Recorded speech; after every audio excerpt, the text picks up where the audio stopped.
ហំទៅមកនឹងទៅត្រូវចែកផ្លូវគ្នាទ្រង់កំពីបេះដូងរងងារឯកាតែម្នាក់ឯងក្តីស្រឡាញ់ដែលជប់អា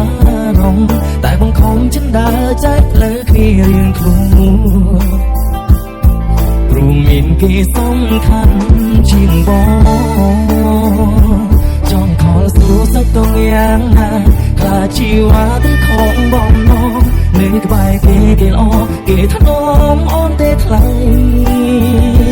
បើអូនសុខបងក៏សប្បាយនៅបងខ្លាយក៏ដល់ពី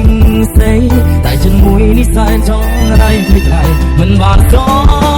នៅបារម្ភសង្សារគេព្រោះអូនមិនតន់ចេះគិតនួយបងនៅបារម្ភលើស្រីខ្លាចថ្លៃត្រូវទេធ្វើឲ្យយំ